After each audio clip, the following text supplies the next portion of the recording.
So today we're going to see if we can recreate that beauty lighting, with the giant 1,000 watt second units with just AD100s. Inexpensive.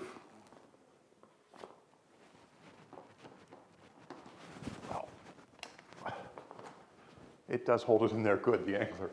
So we're going to use the AD100s, two of them, one in an umbrella, one in the angler soft fast box, 24-inch with the grid, and we're going to try to recreate that beauty lighting, because not everybody has 1,000 watt studio strobes. Not everybody wants to have 1,000 watt studio strobes. Some people just have speed lights. Now this is basically a speed light, maybe a little extra power, but it's basically a speed light.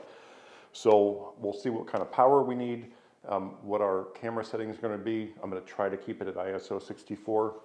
I'm going to use the highlighter and see if we can get that same kind of look with a much less expensive setup.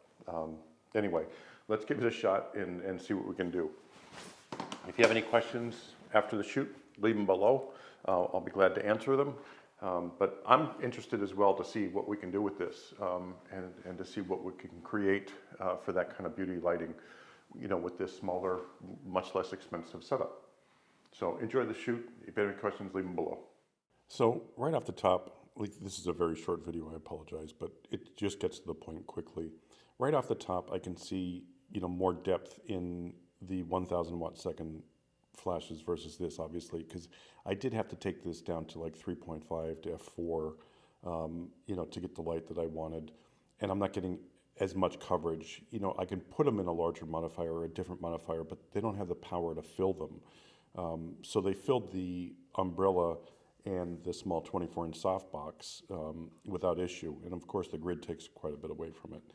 But I kept the lights, probably around 1/4 to 1/2 power, so they worked fine. But here's the difference between the two. And like I said, you can see a small depth difference. That's about it. So I had to take the angler and the AD100 around the building. And the first thing I wanted to try was the TTL. This is what I got every single time, overexposure. I couldn't make the TTL work. I have the Leica Pro remote, for Leica branded, and it just didn't work. Put it into manual mode, no issues, great light, looks good. This was like ISO 400. And then, for the next shot, because the hallway down there, I wanted to pull a little bit out, so I pulled it up to ISO 800, I believe, just so I can get the natural light from the hallway in, just for a little ambient kind of look, and it worked out great. The quality of it's fantastic. So I do love this little light as a run-and-gun, just not in TTL. Now this is her sister that came with her, and you see the awkwardness, and I told you this before. There's two things here. The light is on the opposite side of the window. You never want to do that. You want to enhance natural light, not compete against it, and it just doesn't look right. It'll look odd. But you see how awkward she is. Now this one pose that I do with every single model that's like this works every single time. You have them spread their legs, put their hands in their pocket, it gives their hands and arms something to do, and tell them to act like Wonder Woman, like a power pose.